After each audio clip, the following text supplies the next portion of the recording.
We're live. Aimee, welcome. I'm actually so excited to have you like co-hosting with me because you're always kind of in the background on these, and I'm always feeling like you would have good inputs on a lot of the things that we talk about. So welcome.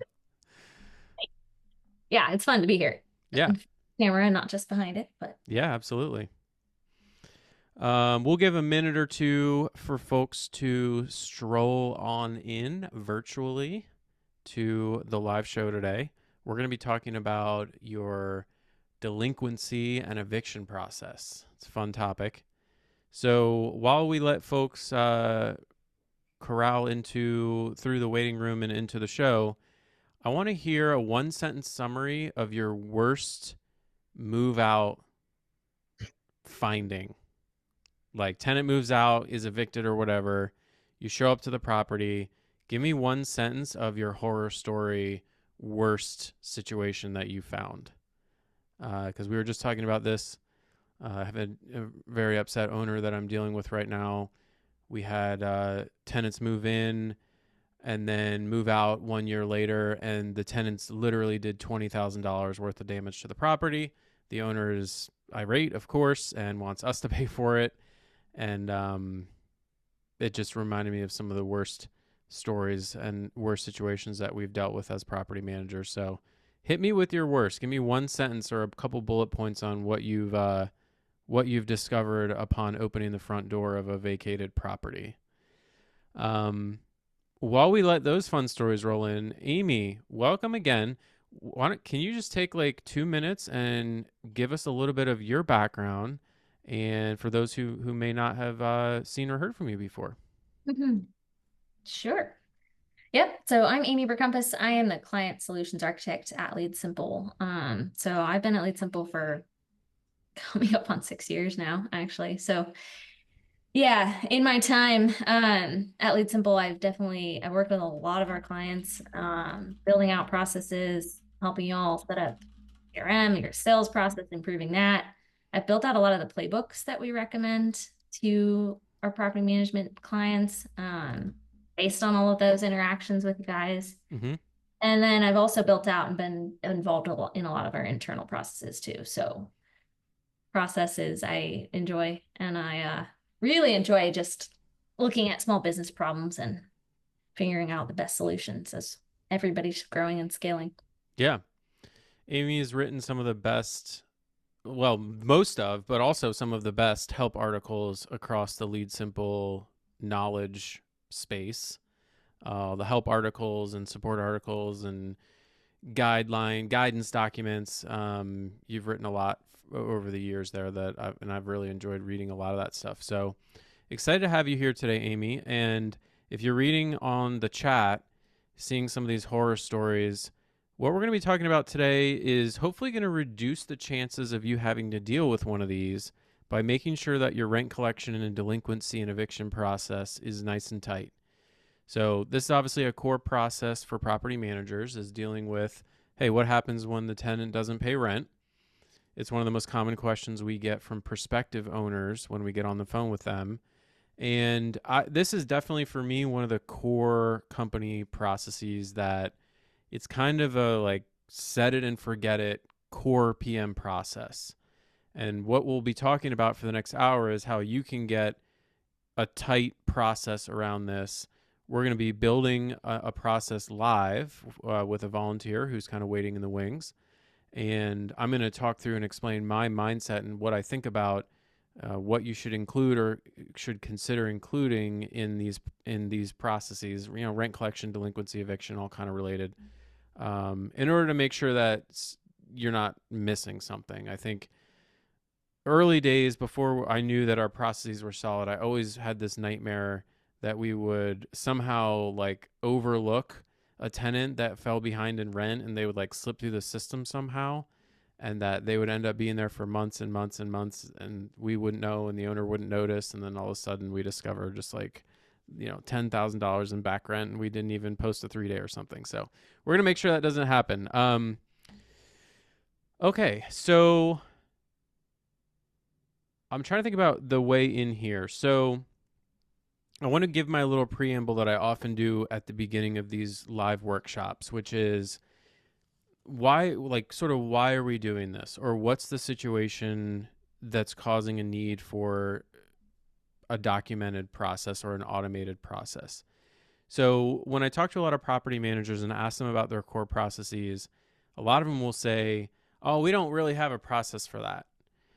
And my response to that is always, "Well, you actually do have a process. It's just not consistent or it's not documented, but you have a way of getting it done." So if you're watching this and you own or manage rental properties, you have a process for handling delinquent rent and 3-day notices and evictions, but it may not be consistent, it may not be documented, and you may not be able to check on the status of every individual delinquent tenant at any given time.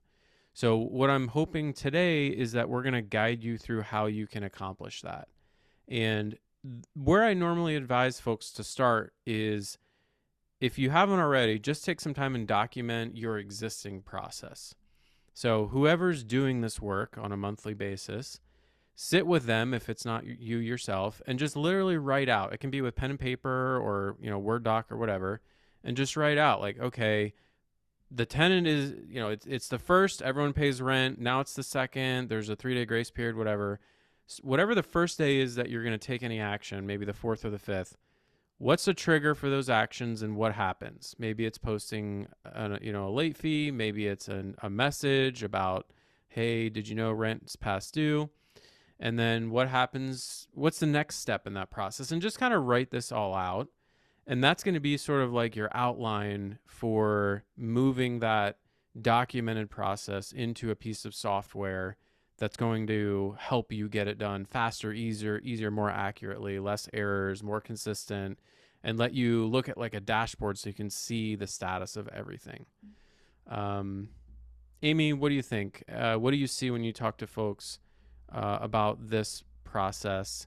What are some of the common gaps, or how do you advise folks get started if they want to build out a process here?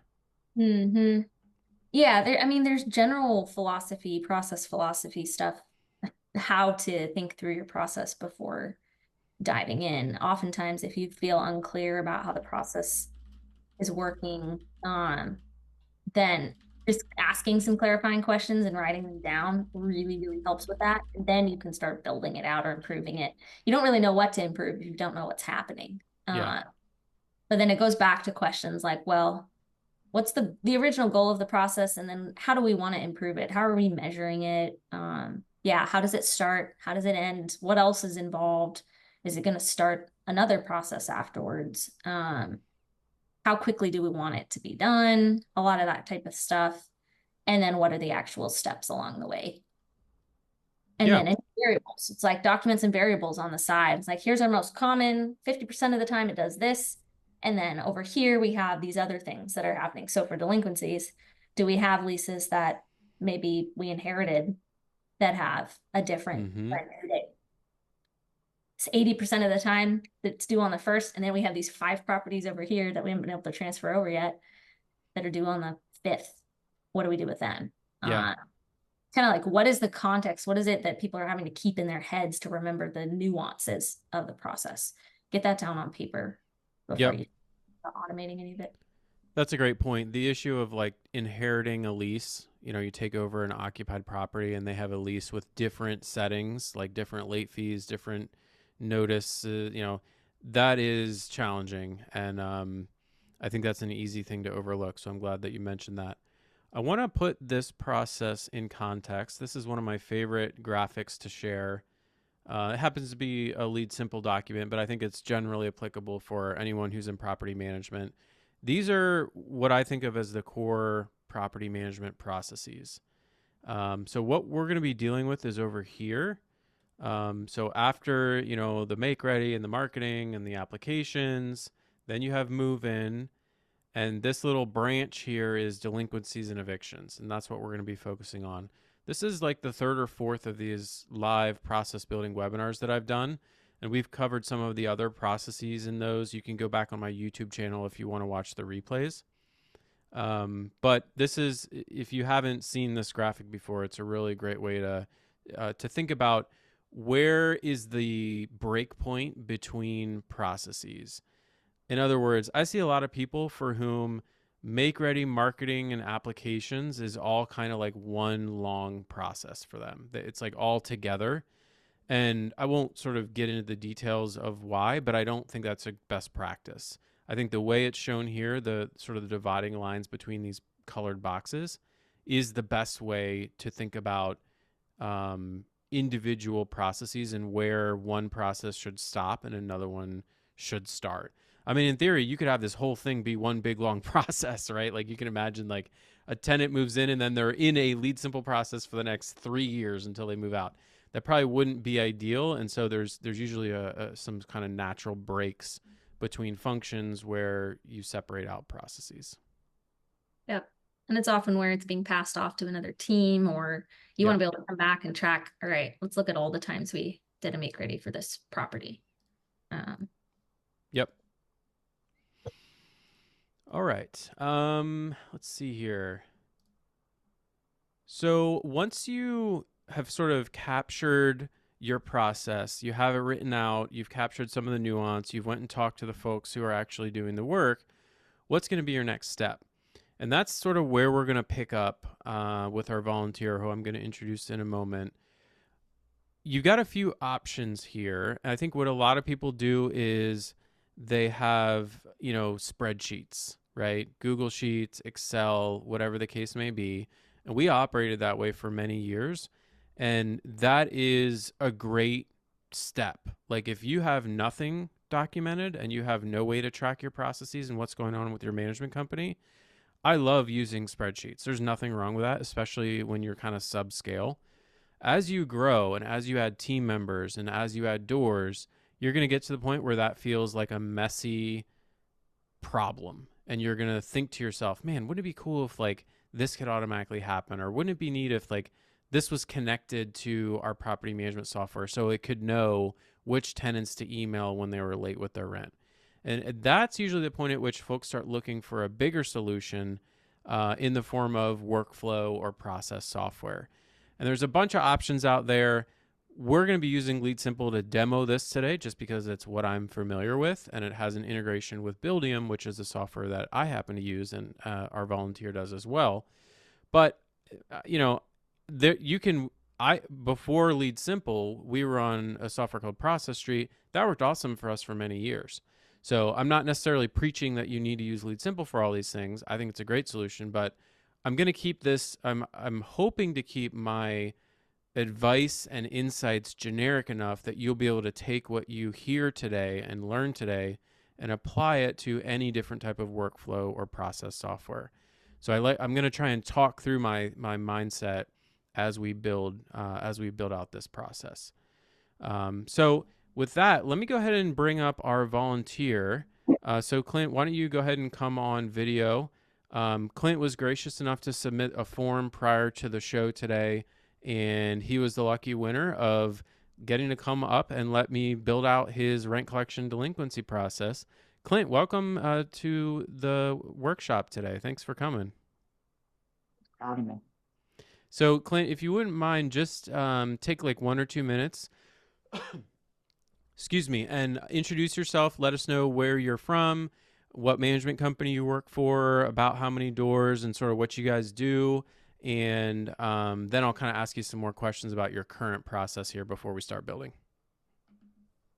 So I've been a property manager full time since about 2020. So started right in COVID. Got to learn jumping 2 feet in the fire there. Um, but I came on with Leonard Newland Real Estate Services. We started a property management division. It's also real estate brokerage. So I'm an adjacent arm. I got into it so I could work with investors from the start to the end of their investing journey. And we've built that up to managing about 700 doors here in eastern central Ohio, just east of Columbus. And yeah, that's what I do full time. That's awesome. So, Clint, you're just down the road from me, about 45 minutes east of Columbus, which is awesome. I didn't know that when I picked you, but we got a Ohio contingent here. So, Clint, I mentioned earlier you're on Buildium, and you guys have some significant scale over there with 700 doors total. And I think you mentioned you have just a couple hundred that are in your portfolio. So maybe share a little bit about your current delinquency process. Like, what are you doing when the tenant is late on their rent, and what are the steps in that process? So using Buildium, it'll automatically apply late fees. We have our global settings, or what our general um, company policies are. First late fee, rent's due on the first, that late fee is hitting on the second if it's not paid. Um, like you alluded to before, if you inherit a tenant and they're on a different lease, then we have to go in and change those settings specifically for that lease. So that can complicate things. But in general, late on the second, we give them a couple of days to come in, depending on weekends and everything. But we're looking to hang a 3-day notice, an eviction notice, sometime between the 5th and the 7th. We do our owner payouts on the 10th, so that gives us enough time where that 3-day notice is expiring before we do our payouts. So that's the goal there. Got it. Okay, and that sounds like a really typical kind of delinquent rent eviction type process. Great. So, and do you have this process like tracked anywhere in a spreadsheet or any type of workflow software or anything? We've got it written out in an SOP. I give that to my virtual assistants. They help track the process. Generally, they're waiting until about the 5th of the month before they're reaching out to delinquent tenants. Buildium does start emailing tenants automatically. I think it only does emails. I don't think it does text messages, Mm-hmm. which is a drawback. So if the tenants don't have an email in the system, or they have it sent to spam, then they don't get Yeah. those notifications. But yeah, I try to leave the automated process in place until we hang those 3-day notices, just so Yeah. we're not calling several hundred tenants, like asking where the rent is. Um, Yeah. So if an owner called and said, "Hey, I didn't see the rent come in yet. What's the status of my unit?" Where would you go to sort of find out if the 3-day had been posted yet or where they were in that process? So we send all of our 3-day notices out at one time. So I Okay. know that um, I print them all out in a batch. I've got a couple of runners that start start their driving. So I know that the 3-day notices have been pushed out, and then as soon as that gets posted, those runners are just snapping a picture with their cell phones and texting that to us. So we have record that it was posted, put on the right Got it. property. They make sure that they get the address in that photo as well. Yep. Clint, you're a perfect test case here. What you just described is exactly, I think, what most property managers are doing, and it's exactly what we did too. Um, Essentially, you know your process really well, and so if you speak with an owner and they have a question, you're like, oh yeah, I know that all the 3 days went out on this day. So if I see here in Buildium that your rent was late on that day, so they would have gotten a 3-day. So basically, you have like this built up knowledge from your 4 to 5 years in the industry working there, and you're able to sort of track all that in your head. And what we're going to demonstrate by the end of today is what happens when there needs to be like 20 Clints, right? And like there's no way they're going to all have this memorized. Or what if you need to onboard a new property manager every month due to turnover or growth of the company? The just sort of keep it in your head thing just doesn't scale. So that's where something, and I'll share my screen and kind of show you a little bit jump to the end of what it can look like. So this is we call it eviction process because it doesn't actually get started until the 3 days get posted. But I haven't been involved in dealing with like resident operations in many years. And so I have no idea if an owner were to call my cell phone. Well, I actually don't give out my cell phone. But if I were to get on the phone with an owner and they were to ask me what's going on with my unit, I wouldn't know. I don't even really know what day we post 3 days anymore. But what I could do is come into Lead Simple, look at our eviction process, and I can see the 3 open evictions that we have going on that are carryover from January. So these are the only 3 left from January. And I can see the stage that they're in. They're on stage on AJE, and that stands for Agreed Judgment Entry, which is a payment plan. So I can see who they are, what they're up to, what the status is. I can click into any one of these, and I can see the whole history of. Now that I'm thinking about it, we may need to block this out on the recording because this is kind of like personal info. I can see the whole history of what's gone on with this through the whole process. And so our team member Felipe has been diligently, adding the notes. We can see what the unit is, what's going on with it, when they moved in, what their rent is. We can see the payment plan that's been arranged and when they're due, March, April, etc. And so we have that documented for all of the evictions, and we have all these stages for our eviction process. So I can go in here anytime and see what's going on with our evictions. And if you were to look at this on like the 25th of the month, there would be a lot more activity going on because we'd be kind of mid-cycle. So I hope all that makes sense. And what I think I want to do now is start building yours, Clint. I want to show you, if I was sitting next to you in your office in Zanesville, if I drove 35 minutes your direction, we could sit down together. And this is what I would be building out for you if I was in your office. So we're going to see how far we can get with that. Clint, if you could pull up, if you haven't already, that SOP that you mentioned, that you give to your VA, because I think that will be really helpful as we build this out. Yeah, let me grab that real quick.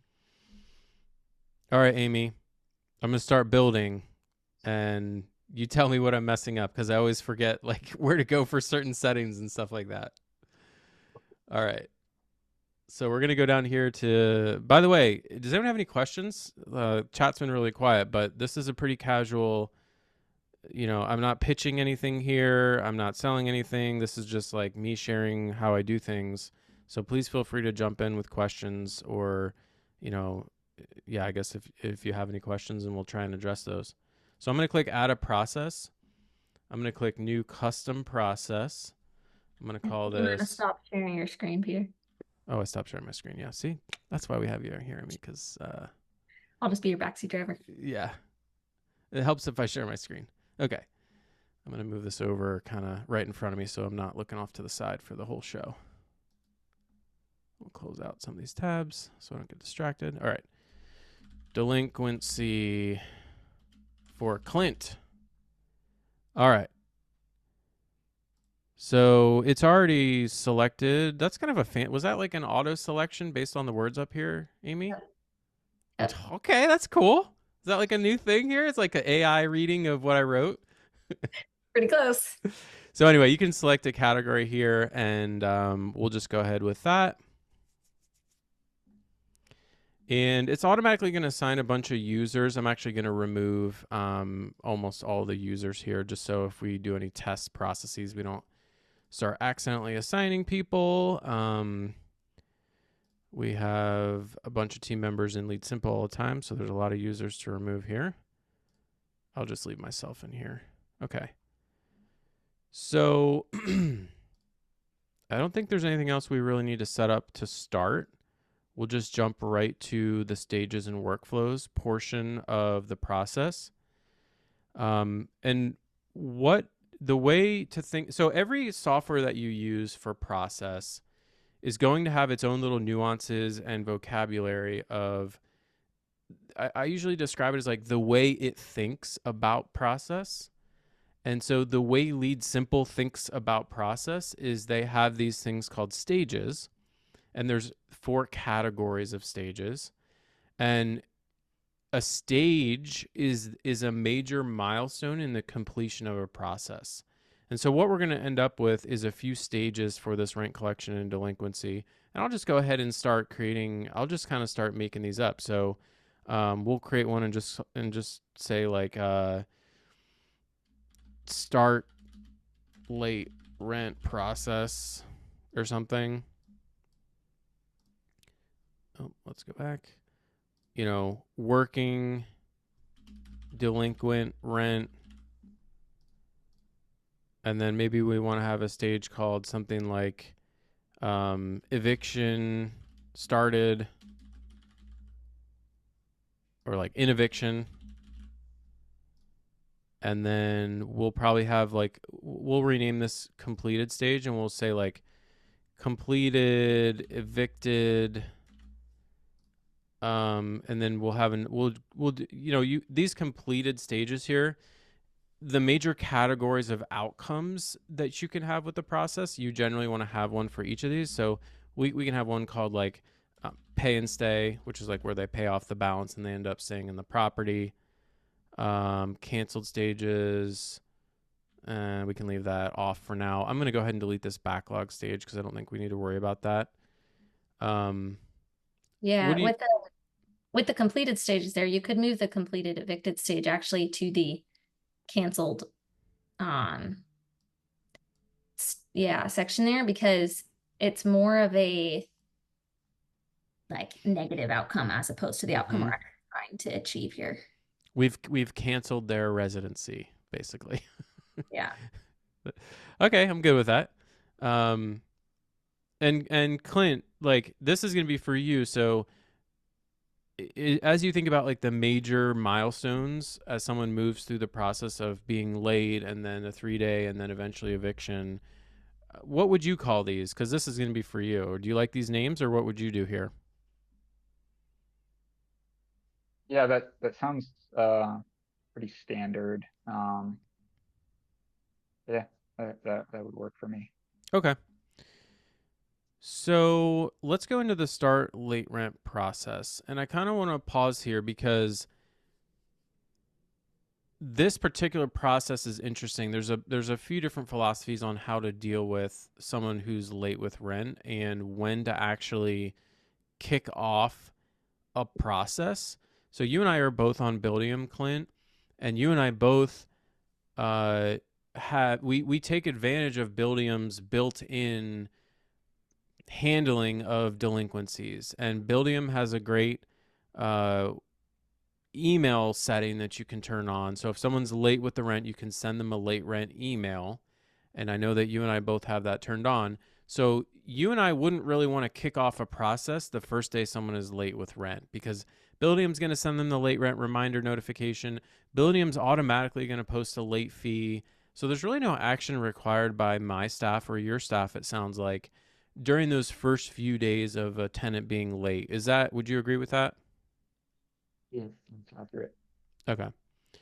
And Aimee, what do you normally see? Like, is there, I think we were talking earlier, but it sounds like there are a number of folks who don't rely on their property accounting software to handle those things, but instead they go ahead and kick things off like the very first day that it's late. Is that right?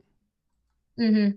Yeah. So it can be on the first. Oftentimes it'll actually be on the second. The first one would be more of just a reminder to pay. Some people do build that in.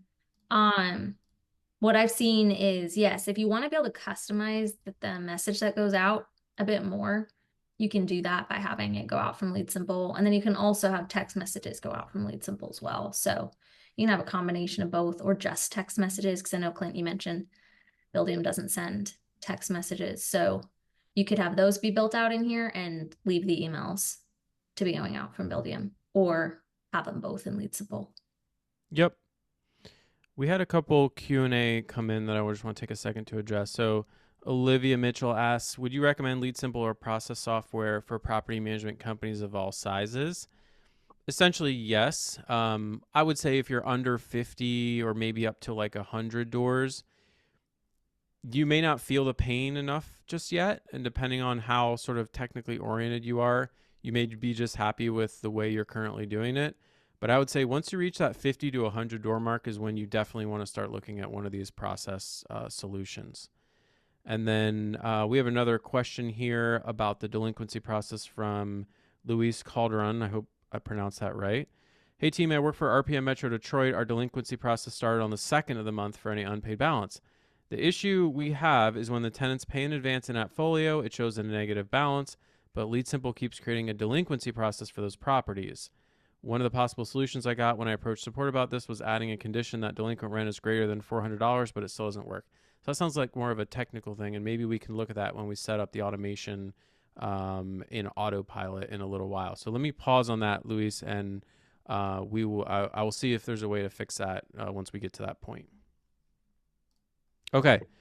So what I'm going to assume as we move forward here is that your property accounting software is going to handle the initial late rent notification and the initial late fee posting.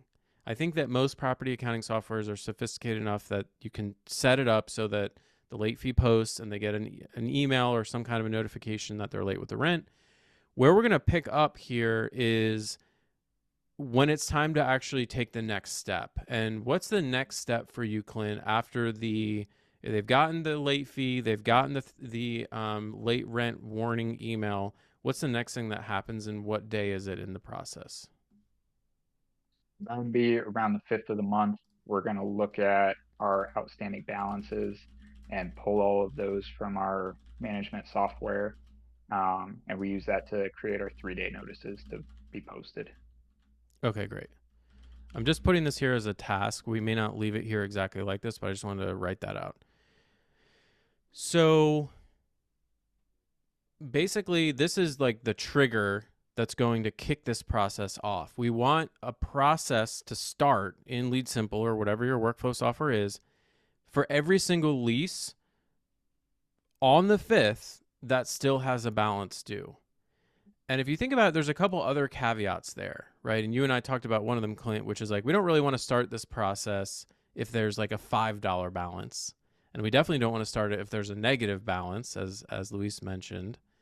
And there's a couple other situations too. We don't want to start it for someone who's already in eviction, right? Like they're in eviction from the prior month. You also don't want to start it on someone who's in the process of being demanaged or was recently demanaged. We've made that mistake several times. Post a 3-day notice on someone we already demanaged, and let me tell you, that results in some very angry tenants and owners. Raise your hand in the chat if you've ever accidentally done that, because I think it's a common failure scenario. So I wonder if this would actually be a fun time to go into the autopilot settings, and this is where I may need your help, Aimee, and set up this trigger, this automation. You ready, Aimee? I'm ready. All right. So do you think I should start with this template, or should I just start from scratch? You can go ahead and start with the template. All right. So Lead Simple. So let me just explain what autopilot is. So in Lead Simple, you have the option to have processes start automatically. And that's amazing, by the way. And I love that we use this a lot. Now, you can build it yourself, or they have some pre-built templates here for common scenarios. So we're going to go ahead and use the delinquency template. So I'll click use this template. And let's think about let's give this a name here. We'll call this, I'm going to go ahead and call this eviction process start. And how frequently should this process start? So this is evictions are a monthly cadence, right? Rent's due on the 1st of the month. We have this process that Clint described. And what we really want to have happen is on a certain day of the month, everyone who has a balance due, boom, we start the process. And so for you, Clint, sorry, did you say it was the 4th? On day 4. Pull the notices there. What's that? The 5th is when we pull the outstanding balances Okay. and do the 3 days. Perfect. So on day 5 at 6 a.m., we're going to put everyone who meets the conditions below into this stage, which is like the starting stage. So this is like where you would select where you want them to start in the process. And so, and Clint, would we want to give the team time to get into the office and maybe process any like checks that had come in and stuff like that? So do we want to make this like 11 a.m. or something? Perfect. Okay. Oops. Let me do this. Yeah. All right. So then for every unit that matches the following conditions, active in the property management software, yes. So we don't want to start this for, units that are no longer active in the software. And the nice thing here is Lead Simple has pre-built this. If you just started with a blank template, you'd be manually adding all of these conditions. And that's actually what we did back when we built this, but they've since added this as kind of a pre-built thing. So we've got some questions here to answer. Are your tenants considered delinquent if they owe rent or if they owe any fees? So do we care about just rent that's owed, Clint, or do we care about anything that they owe, water bills, old late fees, or anything else? Or we hang for any outstanding balances. Any outstanding balances. Okay, so we're going to select amount receivable is greater than, and what's the minimum amount that you would post a 3-day for? Probably $50. $50. Beautiful. All right, how we doing, chat? Pretend I'm streaming on Twitch. You guys got questions? We liking what we're seeing here? Is this helpful? Do you want to only include units that are tenant occupied? Yes, that would make sense.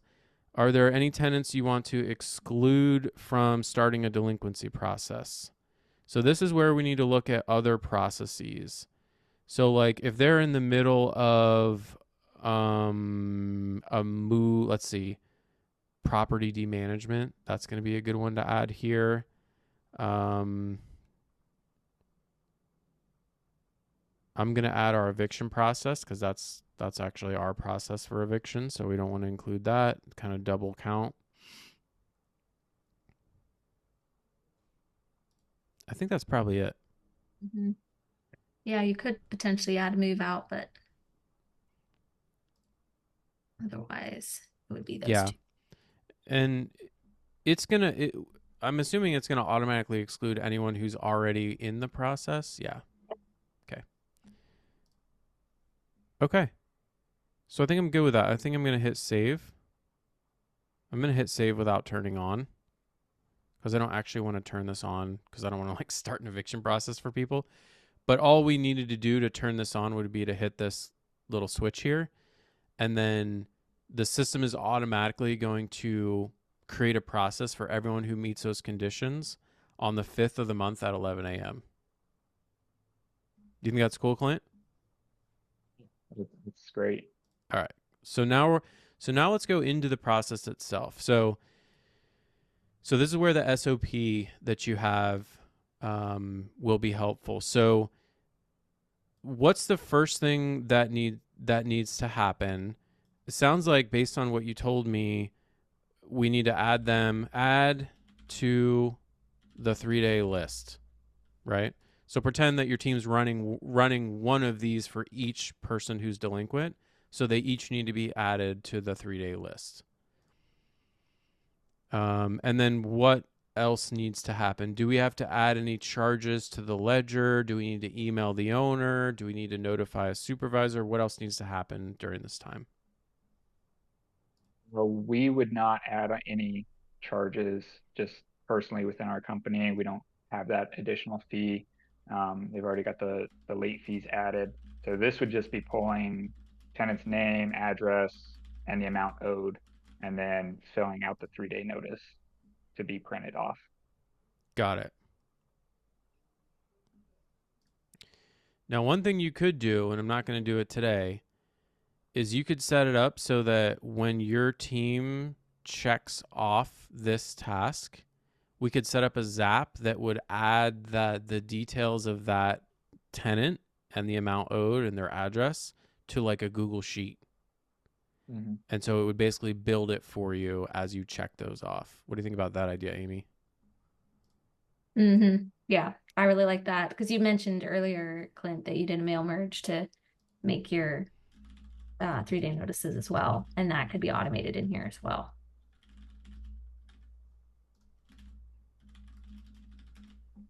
So we'll pretend that we built that. So I won't have time to do a whole zap build out here today. Okay, and I added kind of an optional here to add the 3-day posting fee to the lease ledger, which you don't do that. Do we need to notify the owner that their tenant's getting a 3-day? We could do that. We haven't because it's not automated. Perfect. Love this. So we'll go ahead and hit email here, and you're going to love this, Clint. So what we need to do is create a little automation that's going to email the owner automatically and just give them a heads up. Like, hey, just so you know, and we'll write out a little template. But what we want to do is set up contact roles in order to be able to do this. So all we need to do is go back into somewhere. General. And we're going to click plus to add a contact role. We're going to call it owners. And we're going to map that to Buildium rental owners. And this is pretty much exactly what yours would look like, Clint, because you're on Buildium too. But Lead Simple has a sync with Buildium and pulls in all the rental owners. So it knows who all the rental owners are. And while we're here, I'm going to go ahead and add another contact role called tenants. I know we should call them residents. All right, let's do that. Residents. Let's get really fancy and call this housing providers. Let's get with the current lingo here today, Clint. I don't know if you're up on that or not. Okay. We'll map that to Buildium leases. All right, let's go back to stages and workflows. What we're going to do here is email owners, email housing providers to notify of 3-day. And we're going to click this attach template button, and we're going to create a new template. We're going to call it email to housing providers to notify of 3-day. We're going to call this no action required. Your resident is delinquent on rent. And in here, we're going to do a little fun kind of mail merge type thing. So we're going to say, dear, and we're going to look for the rental owner first name. Do we have a search at the top here? Just start typing, it'll search. Okay.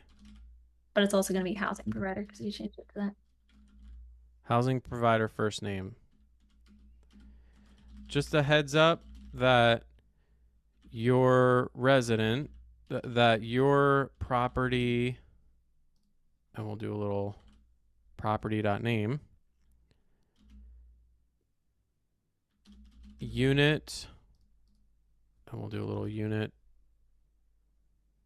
number. Oh, shoot. Is delinquent on rent, and we are preparing to post a 3-day notice. No action is required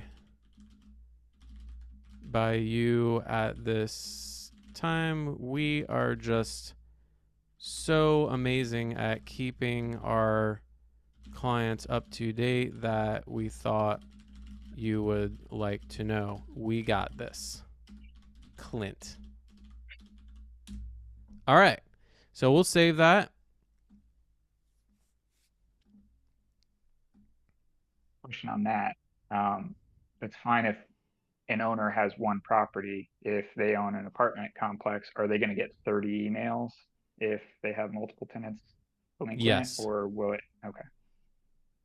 Yeah. And we could get a little fancier and we could add a custom field that would allow owners to opt in and out of these notifications.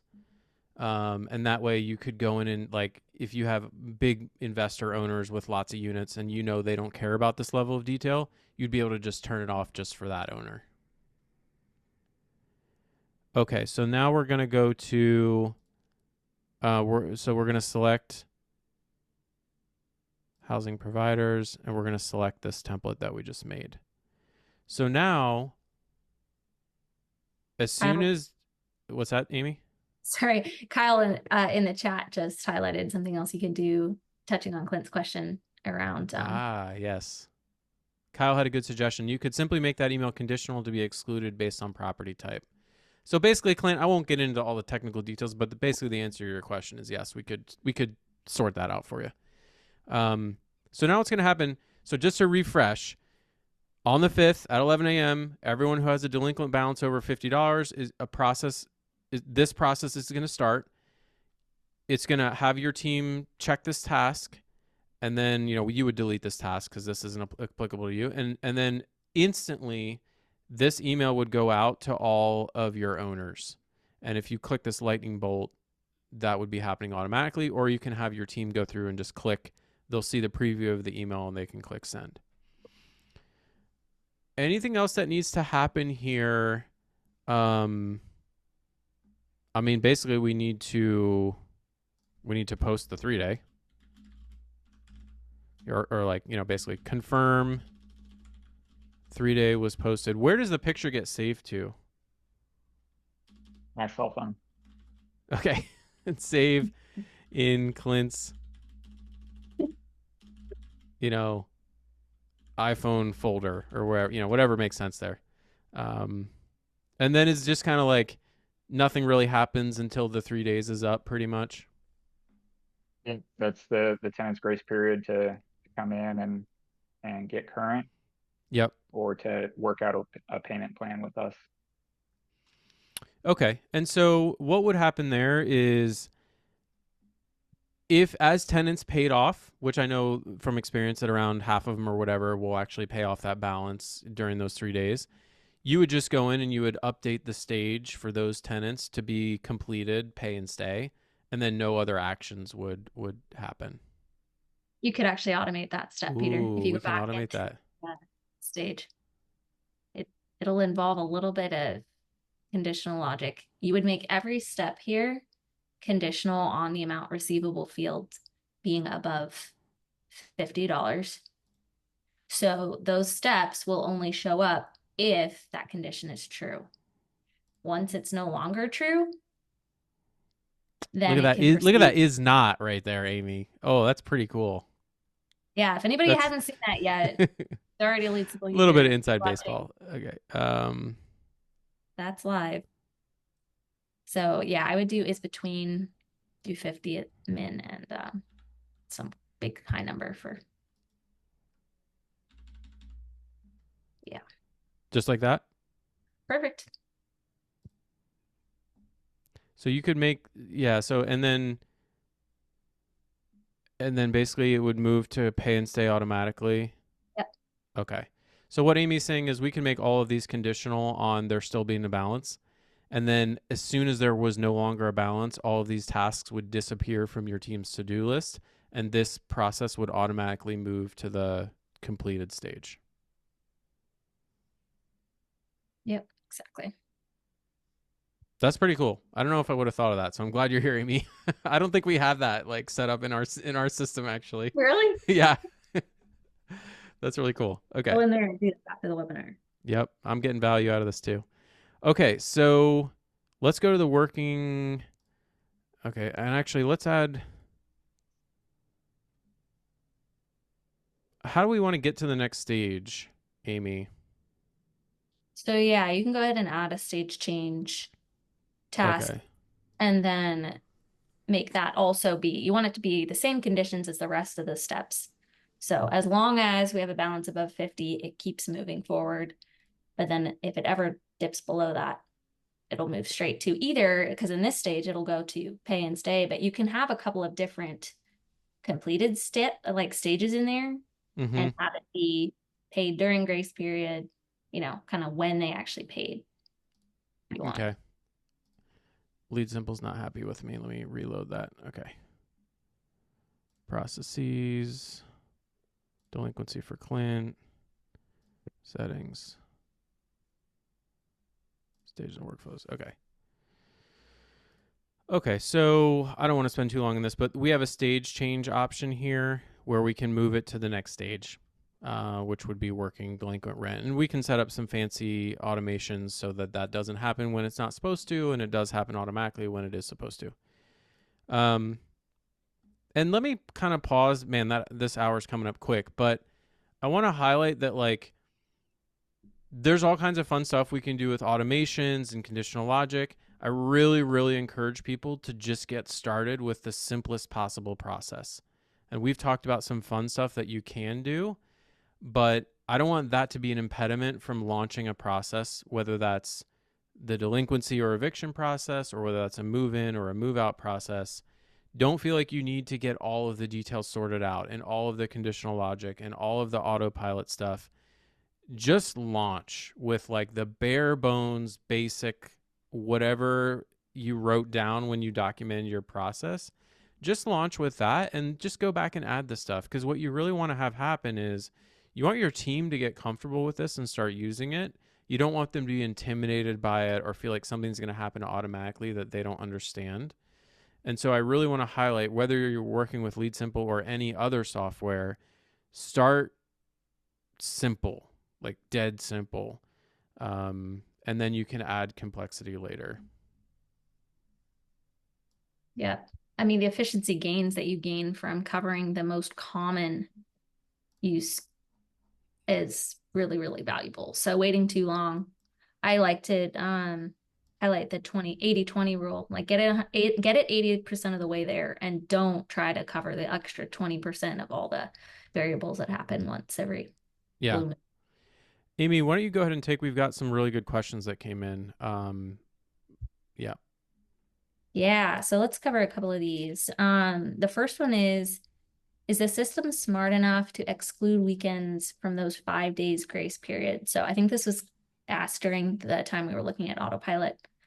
So you can have autopilot started on the 5th, and then decide inside of each workflow, each stage, when you actually want the steps to fall due for your team. So Peter, if you go ahead and click that workflow settings button kind of in the top right here, um, right there,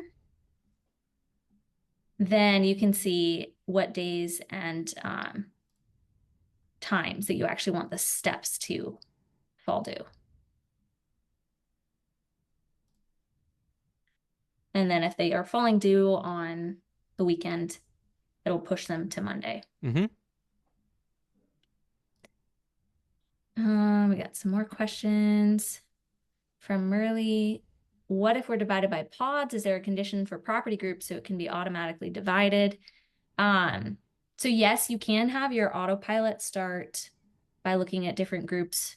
Let's say you have, again, some leases that aren't late until the 6th, the 7th, the 10th. You would have them in their own little property group and have an autopilot rule start on the 10th just for them, while all the rest of them are starting on the 2nd, on the 5th. And that actually covers Ronaldo's question as well, because what do you do with NSF and bounce payments? You can build in a couple more autopilot rules that will pick those up again. So let's say they paid and then it bounces. You can have it pick those up again at other points during the month as well. So if they go back to being delinquent, it can pick those up and restart the process for them. And because that's a new rule, it can start in an NSF stage rather than in the regular stages that the process usually flows through. Yep. All right. Is that all of them? Looks like it. Okay. So let's assume, Clint, that the 3 days has passed. What now needs to happen with those who still have an outstanding balance?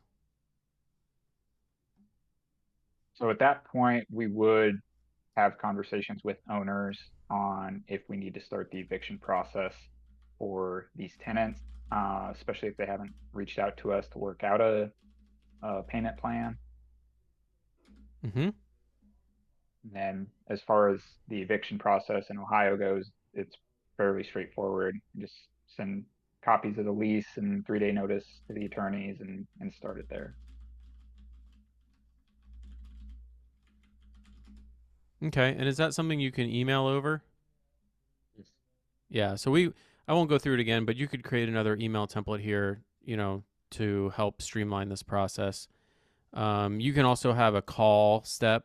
So the call owner and discuss eviction status. You would actually want that to be a call owner to discuss eviction process, because that'll set up a kind of nice little click to call situation with using the Lead Simple phone integrations. Okay, and what then happens after you send it to the attorneys? What's the next step? Let us know the court date. Um, so there would be a contingency there on whether we're going to allow the tenant to come back and pay before that eviction hearing. Some tenants, they've done this multiple times and the owner's done dealing with them and they don't want us to collect or to retain them at that point. So there would be a decision point there. Okay, and then Once you have that discussion with the owner, and let's say the owner says absolutely not, don't allow this tenant to pay, I want to get them out, where do you actually like document that so that you know that? We would just keep that in the notes on Buildium. Okay, Um, add to Buildium lease ledger notes, allow pay and stay or do not allow, right? Because that's a step. You know, that's an important step that you just. And I know that you do it automatically just because you've done it 100 times. But if you were training like a virtual assistant, you would need them to take this step. Like, hey, after you talk to the owner, add to the notes, right? And that may be on your SOP document. I do not have that documented yet, but it is an important call out. So Okay. So then we'll send a copy of the lease in 3 days to attorney. And then once you, and just because in Ohio and maybe it's similar everywhere, like you're gonna hear back eventually on like a court date. What do you do once you know when the court date is? Do you like add a calendar event or where do you document that? yeah, I add it to my calendar. And then our attorney also sends out reminder emails. Perfect. And this is another one where you could have a little step instruction here, like add date of eviction here, and we can have a custom field that we would set up, and you could actually turn this into something where you just check the box, and we could create a zap that would add it to your Google Calendar automatically once you selected the date of the hearing in the custom field, which would show up right here. Is there a better way to do that, Aimee, or is that how you would do that? You could do that. You could also use the tasks integration that we have with Google Calendar, but it's pretty simple, little 15-minute reminder that'll get added to your calendar using Oh, that. that's cool. I don't think I knew about that. You can decide, you can choose. Is that what this button is? Yeah, so you would use that. And then you would, when setting up the integration, choose the delinquency process Oh, okay, that's cool. I didn't know that. types. Yep. Okay. Okay. I know we just got like 2 minutes left. I'm sorry, Clint, that we didn't get a little bit further into this process, but we got into a lot of really good discussions. Is there like I think you kind of get the idea of what we're doing here. We could go through and add all of the detailed additional tasks, like what happens once they're in eviction court and all that. Anything that's like not making sense here. And the other thing too I want to highlight is like these stage names, you can change these, you can reorder them, you can rename them. These should really be useful and make sense for you and your company. Oh, this is great, just an automated workflow. Yeah, that's what I've been looking for. Okay, cool. I'm trying to think if there's any other like what Aimee, how would you handle those kind of nuances around leases that you inherit with different dates of things and stuff like that? We talked a little bit about that. Yeah, it would depend on how many you had and how varied they were. If you had a group of them that were very similar, I would just recommend putting them into a property group and having them start via another autopilot rule. If they were others, I know others recommend getting them moved onto your lease as quickly as possible. But there may be, depending on kind of what the variable looks like, be like, all right, well, these are the ones we know we're just going to be still handling manually until we get them moved over. Yep. Okay. Any questions, Clint? You feel like you're good? And I can get you a copy of this if you end up signing up for Lead Simple. I can share this exact template with you. That'd be great. Okay. I appreciate you giving me the opportunity here. All right, great. Well, I think I have one or two more of these coming up. We do about one a month, so keep an eye on my newsletter. If you want to, maybe even volunteer for the next one or at least tune in. I'll drop a link to sign up for my newsletter. I'm guessing most of you are subscribed, but if you're not, I write a weekly newsletter. It comes out every Friday. Just news and information for property managers. Anything else we want to mention, Aimee? just answering one last question about how to do the task reminder. So I just dropped the instructions, the help article on that there in the chat, and I can send that in the follow-up email too. Perfect. And we'll send the recording out. I'll also publish that on my YouTube channel.